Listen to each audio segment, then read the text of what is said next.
Well, being included when it comes at least to beauty products is something everybody wants, but Black women have been historically left out of that conversation, even though they spend more money on beauty products than any other racial group. How about that? That's why for Black History Month, InStyle magazine is putting the spotlight on 21 Black-owned beauty brands who are changing the game.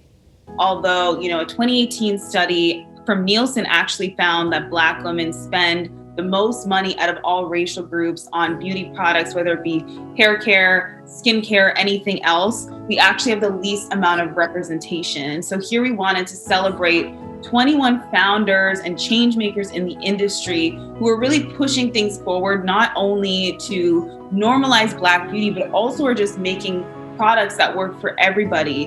And it's really important to be supporting these people because, we need equity when it comes to resolving issues with racism.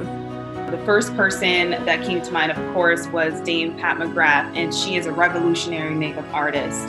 And I think specifically when it comes to Pat McGrath's products, what she's known for is these really, really strong pigment and colors. And I think so often what we see is that women of a darker complexion oftentimes can't find makeup that works for them. And this is beyond foundation, but just makeup that will show up on their skin. And when you're using a product from Pat McGrath, whether it's a highlighter or, an eyeshadow palette or anything else, it's guaranteed to show up.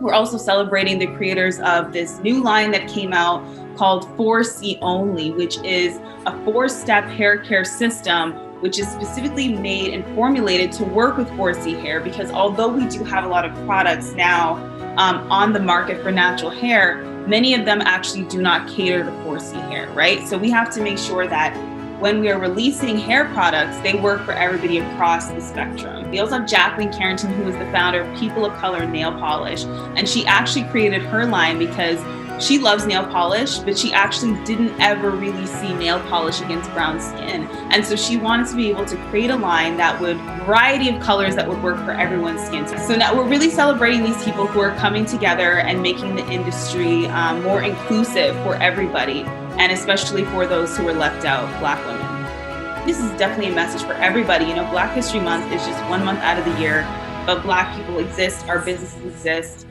everything that we do matters 365, 24/7. So I think it's really important that, yes, although it is Black History Month and that everybody's talking about Black-owned brands right now, it's important to be supporting these brands year-round. Until we no longer have the issue of people feeling excluded at all, until we're at a point where it's no longer celebrated, but rather normalized when a Black person owns a business or a Black person is the face of a brand, or there are, makeup and foundation options and skincare options and hair care options for everybody, and it's just normalized. I don't think anybody is doing enough. So while we have made so many strides and they're all fantastic to see, we still have a lot more work to do in order to normalize Black beauty and truly create a space that's just inclusive just because it is, and not because people want applause or praise for doing so.